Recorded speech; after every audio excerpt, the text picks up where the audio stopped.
Hey guys, welcome back out in the garage. I was gonna do this video yesterday with the E7 spraying the Dykem through the port, but I went to a shop up north yesterday, and so I got back late. So I'm gonna go ahead and do it today. So um, the deal here, in case you want to catch up a little bit or you haven't seen any of the previous stuff, we've been working on this E7 head. We were working on the exhaust side, doing little things, but I decided to go ahead and do this intake side and do some Dykem spray. I'm not real big on the Dykem, you've heard me say, because I always felt that it dried out kind of quick, maybe before it got to all the areas. But then when I was trying it back in the day, I was actually shooting through the intake manifold into the plenum, so it had a long travel to go. So I do it a little differently, but but the way I do it, I can see it, up close, but you may not be able to see it through a camera. So I went ahead and gonna go ahead and do the Dykem again, but I mixed it with a little bit of WD-40 to see if it'll keep it dry, which I'm not going to go through an intake manifold, so probably would have been fine. So anyway, I want to go ahead and do the intake side. So I went ahead and cleaned up this area here, and I cleaned up the runner, and I also cleaned up, the valves. I wanted everything to kind of be carbon clean, so you can kind of get a better look at it. Bet you can see it better. Clean the spark plug even, because in case that goes across the spark plugs. And I just left everything out. The reason why I left everything out and kind of showed it like that is because I went on some other videos. I just kind of want to watch how those guys are doing it. And some of the ones I went to, they already sprayed the Dykem. The valve's already back out, and they're just showing it. So you didn't really get to see them spray it. There was a couple where you did see them spray, which was cool. Worked out cherry. Except the head was already ported. Nicely ported. I think one of them might have been CNC, and maybe they went in there and blended some of that. So they were putting the Dykem on top of a head that was already ported, and I was kind of wanting to show that you can shoot a stock head, or even a OEM head, and see where it all flows, and that way you know where to work on it, okay? And then you can re-Dykem. So I wanted to do it that way. And so I want to kind of show from start to finish, so we don't have nothing in it. I could have went ahead and already had it up here and sprayed it and everything, and then started the video, and then took it off and showed you guys, but then it kind of, I don't know, I just feel like I didn't show it right if I did it that way. And I'm always wanting to kind of show more in depth on what we're doing around here. And so, anyway, I'm just going to do it real quickly. I'm going to do it at 450 inch lift. Just a stock head, that should be plenty of lift. So I may have to close this door down because I have a little bit of a breeze coming in. That stuff is nasty. I already put this here because it can actually go anywhere. So if the breeze starts coming in, I'm going to close that down before I go to shoot that stuff. So anyway, let me go ahead and put the valves in. And should only take a second.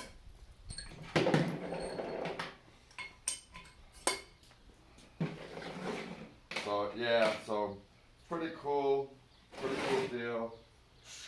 But like I say, I didn't find any that was kind of a start to finish type deal. They had it sprayed already, except for the couple I did find they sprayed. But then they kind of they stopped the camera or whatever, to take the cylinder head off and do this and do that. And so there's a lot of that, that kind of stuff in between. And I don't do any of that stuff. I just do everything the way it is. Okay. Okay, the head's assembled. I'm going to go ahead and put the spark plug in.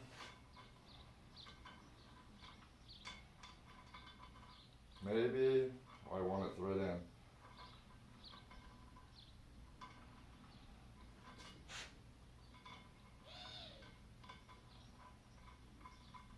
There it goes.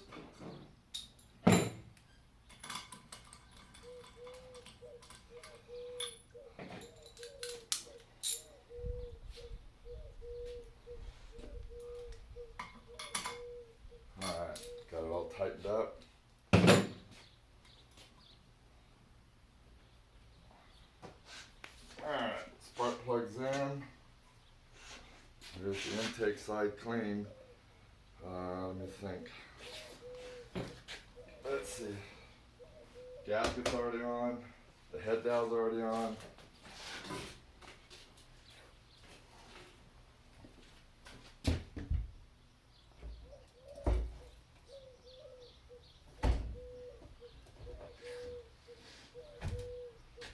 Just like that. That's what's good about the head dowels. I can't even move the head.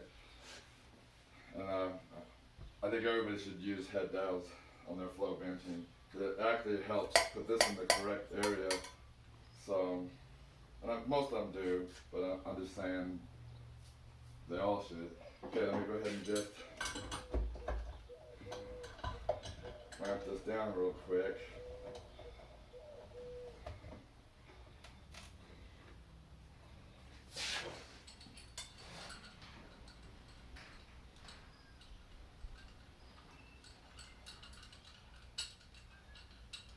Yeah, it's kind of cool.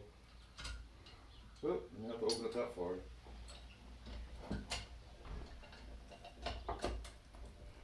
You can learn a lot on these flow benches. You know, even if you're just doing some oddball stuff, it kind of shows you stuff. I think I'm going to do a video, the next video is going to be something about, not really velocity, it'd be more like velocity, pressure drop, you know, not so much the CFM deal. I want to kind of show something. So I had a lot of questions about my intake runner that I put those extensions in. I had a lot of messages, I should say. I didn't have really anything over the YouTube, but I had a lot of people reach out to me and they had questions, so I kind of want to show something. Maybe it might get a little better idea. Here's my homemade push rod. My rocker arm.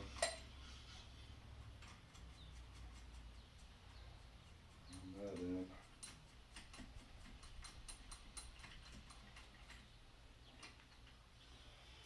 And I know summer kind of just started, but whoop, that ain't gonna work. Because I can't stand the heat.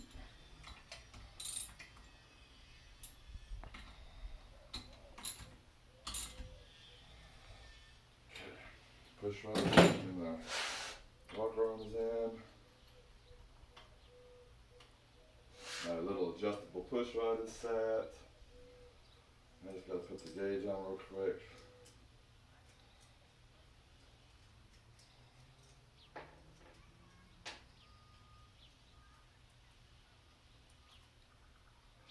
Each head I set up has different gauges and different setups because I don't have that fancy bar that hooks to the valve cover rail or anything like that you can move it all around and go everywhere. And it fits just about every different cylinder head.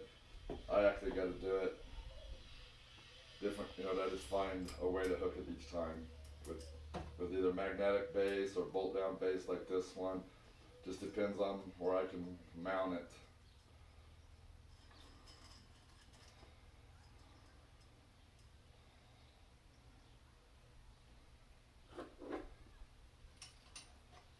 Okay.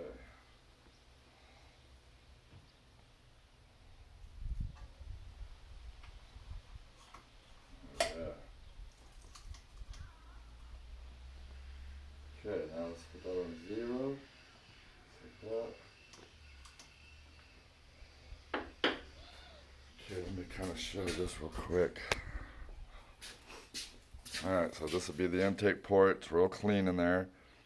Got this set up, of course, and then I'm going to lift it to 450-inch lift. Okay, let me make sure. I need to put that on the 0. Okay. Alright, it's on the 0. Oh, let me go ahead and just move it up. There's no reason for me to have to back it down there. Okay, we're going to go 450-inch lift. So there's 1, 2, 3, 4,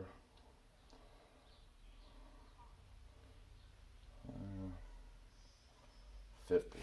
All right. Now, let's go ahead and back that back off. I'm going to move this over here and maybe you can get a little better look at the spray. Oh, this stuff, like I say, is, I know it's messy. I'm going to go ahead and just put this here. Oh, and now I can feel the wind coming a little bit, so we'll see what happens. I already got this set. Everything's set, so I was okay to cover it. Here's the Dykem and spray bottle, but let me go over here real quick and adjust the spray first.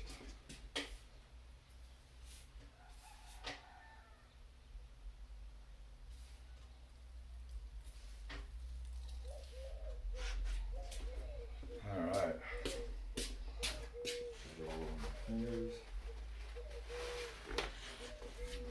Okay, so I'm just going to spray the Dykem right into that port.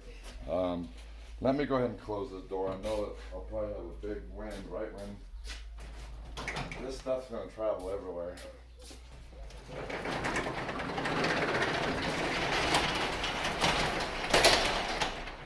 Alright.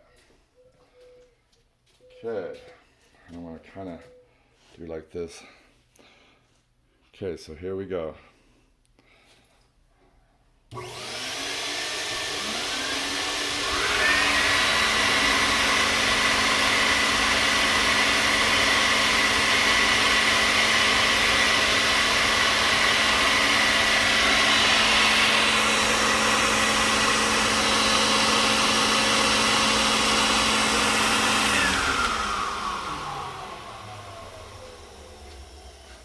All right.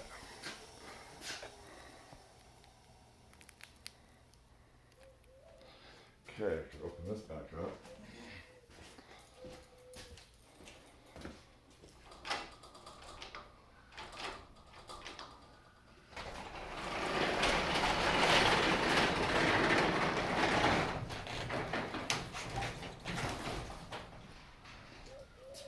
All right, so got that back up there. Yeah, see how it just went everywhere, all over the gauge and stuff. Man. Okay, let's go ahead and pop this off real fast.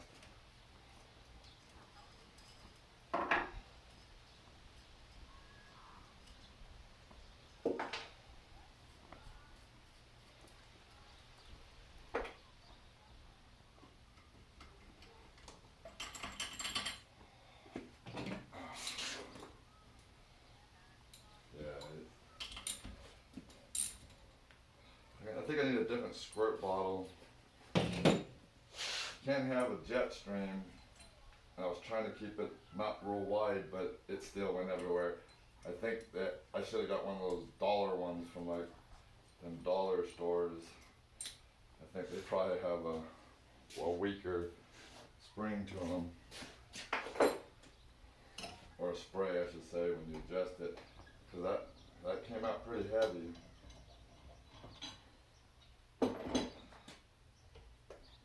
Could be the pump and that's that Zep bottle, you know, they're like $5 for those bottles. Empty, so.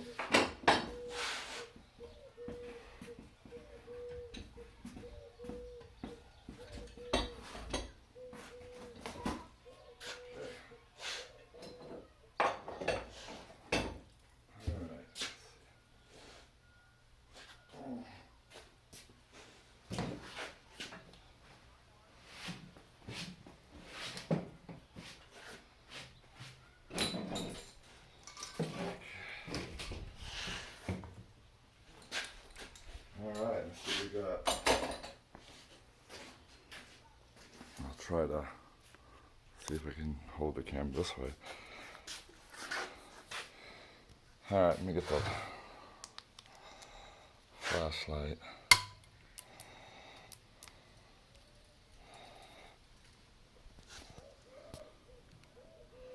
Well, trying to get to the flashlight. If I turn it like this, might be able to get a better look.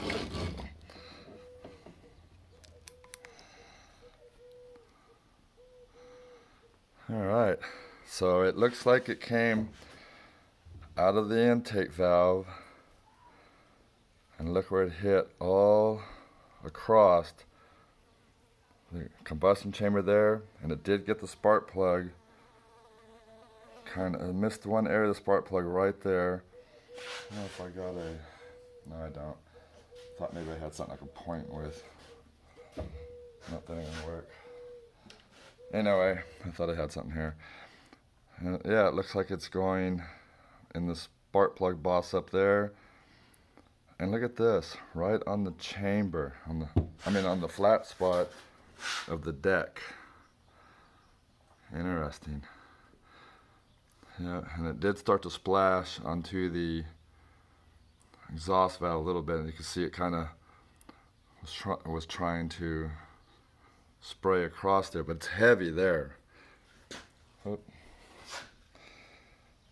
So it's kind of interesting. Let me go get a marker. Let me put the phone back on here for a second.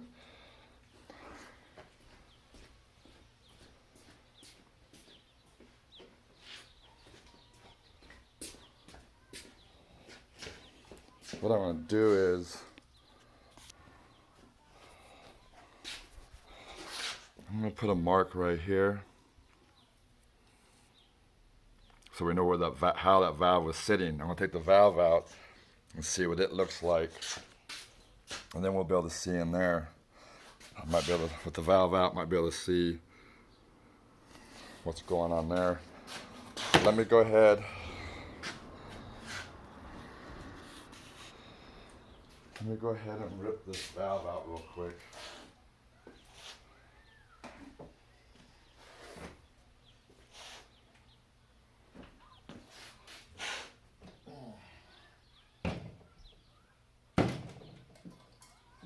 In fact, I'll take both of them out.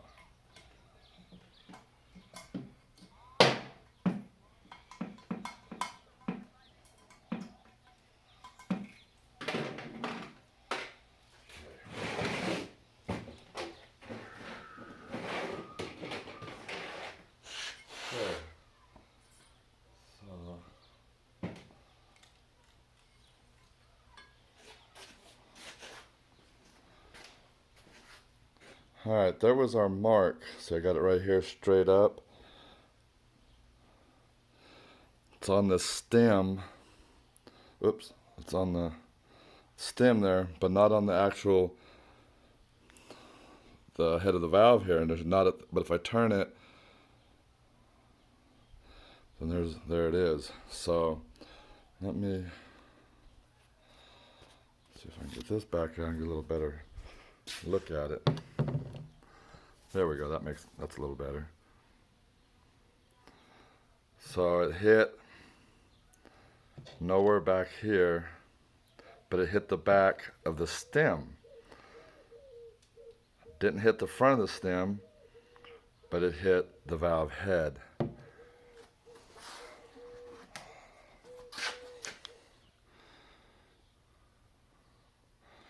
Sometimes I think when you use a light, it messes with you.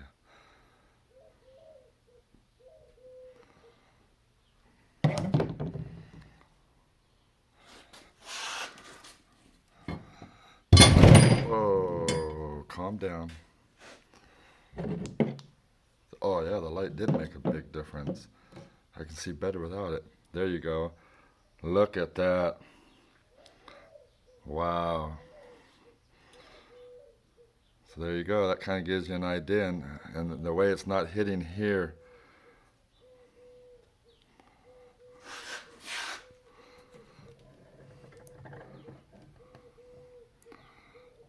Look at that. Missed the spot there. But the pinch area in front of the push rod, it got it. And looks like the floor got it. Let me put this head on the stand.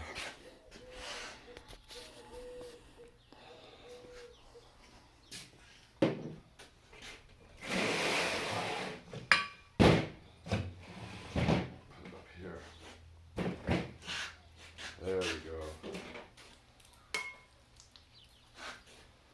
Oh yeah, here we go.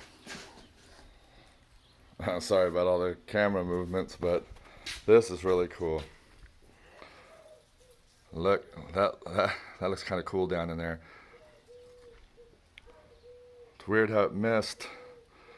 It missed right, it hit here, missed there, and then hit all the way down. You can see that it's glossy. It hit the whole roof of the port. It covered the bottom of the port except for, let me turn this off, except for a little spot right there you can see, but then the whole bottom is covered and the whole top is covered.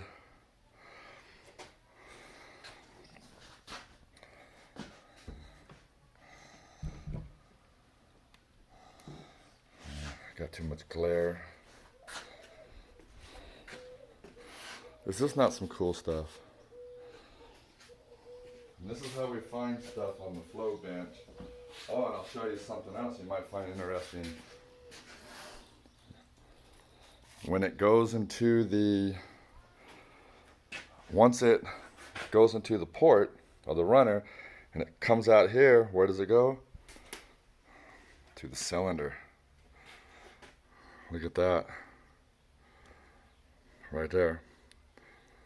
Hit the back wall of the cylinder. Let me see if the light will work with this or not. Oh, the light was right here.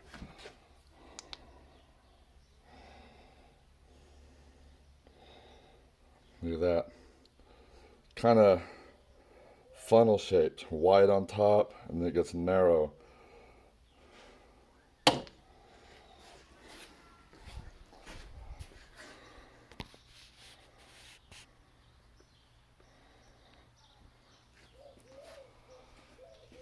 Alright guys, I'm sorry I moved that camera around so much, but that's pretty cool, okay? And I think that was worth doing, alright? And we got to see it from the start to finish, and now you'll know where air is actually going through. And like I've always said, when I'm using the air binder tube that I have here, you know, you've seen me use this on my old YouTube channel. I don't know if I got any of the new one on there yet. Same thing. See, I go in there and I can find where stuff's moving, and you only want to work those areas. So if you were just building a hot street or a street application, you wouldn't really have to port it gigantically. Like say, we can get the flow numbers, we can go ahead and flow it, and then work those areas where this air is moving, because you only want to remove where you need to, so you don't slow the velocity down. And on the street, you're going to want as much velocity as you can get. So that way you can just port those areas. So if you go in there and just start hogging, then you may slow the velocity down, even though you may gain CFM, but then it may not work for your combo unless you turn in more RPM and stuff. So anyway, I kind of think that was pretty cool. I really do. And like I said, I watched a lot of other videos and they were showing this same stuff, but it was already sprayed or it was already on a healthy ported cylinder head. You know, now you gotta think of this too. If it was a cylinder head where it was like exhaust, intake, exhaust, intake, exhaust, intake, exhaust, kind of like a small block Chevy, your runners are going the opposite ways. So that's gonna make a little difference. So for sure, you want to spray them, I guess, and then that way you can see, because they're gonna not all go the same way. Where these are exhaust, intake, exhaust, intake, exhaust, intake, but you should probably still check them all, especially if you're going through an intake like I used to do. I still do it today, but I don't use the Dykem. I like to go through the intake runner, because the intake runners are different lengths. Some have turns, and the center ones are usually straight. Well, that might change something in there, how it hits inside the runner and everything. So anyway, that's that. And I think that was a cool video, okay? As always, you guys stay safe out there, and I'll see you tomorrow. Thanks.